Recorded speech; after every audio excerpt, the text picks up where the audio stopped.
आयु कर्म वित्तं च विद्या निधनमेव च पंचैतान्यपि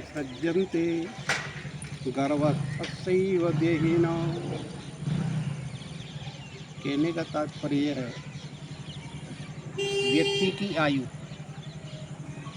जिसका जन्म होता है उसकी मृत्यु तो निश्चित है ही, किंतु आयु आपकी पूर्वकृत प्राप्त होती है। पूर्व जन्मों के कर्मानुसार आयु प्राप्त होती है। आपकी आयु कितनी रहेगी, आप कर्म क्या करेंगे, जीवन में आपका कार्य क्षेत्र क्या रहेगा, आपके पास धन संपत्ति कितनी रहेगी, कितना आप अपने जीवन में धन कमाएंगे। नंबर 4, आप अपने जीवन में कितनी विद्या प्राप्त करेंगे, कितने आप सुशिक्षित होंगे, और आपकी मृत्यु कब होगी। जब बच्चा गर्भ में आता है, ये पांचों चीज़ें उसी समय निश्चित हो जाती है। लिखितमपि ललाटे प्रोज्झितम कह समर्थ, जो कहा है नीति में कि जो ललाट में लिखा गया है, ये परमात्मा ने नहीं लिखा है। जो भी लिखा है आपके पूर्वकृत कर्मानुसार ही लिखा गया है, कहा गया है, वही आपको मिलेगा। आप देखते होंगे जिसके पास 10th क्लास पास करने की सामर्थ्य नहीं है, जिनके यहाँ रोटी के लाले बने हुए पड़े हुए हैं, वो व्यक्ति IAS बन जाता है। क्यों? कि उसका कर्म क्षेत्र निर्धारित है, पूर्वकृत निर्धारित है, उसको मिलना ही है। कर्म आदमी सोचता कुछ और है और करता कुछ और है, बनना कुछ और चाहता है, बन कुछ और जाता है। क्यों? ये पूर्वकृत कर्मानुसार।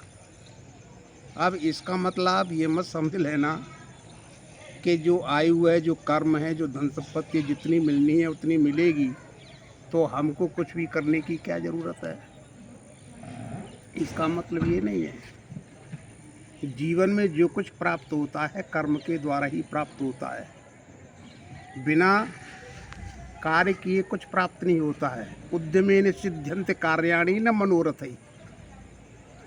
उद्यम करने से, परिश्रम करने से ही कार्यों की सिद्धि होती है, केवल कल्पना करने मात्र से नहीं होता है। जब आपकी कार्य में प्रवृत्ति ही नहीं होगी तो आपका भाग्य, आपका पूर्वकृत कर्म भी सुप्त हो जाएंगे। आप सोते रहेंगे तो कर्म भी सोता रहेगा, आपका भाग्य भी सोता रहेगा। क्योंकि भाग्य भी एक कर्म का ही दूसरा नाम है। भाग्य कोई अलग नहीं है, वो भी आपके पूर्वकृत ही कर्म है, कर्म ही है वो भी।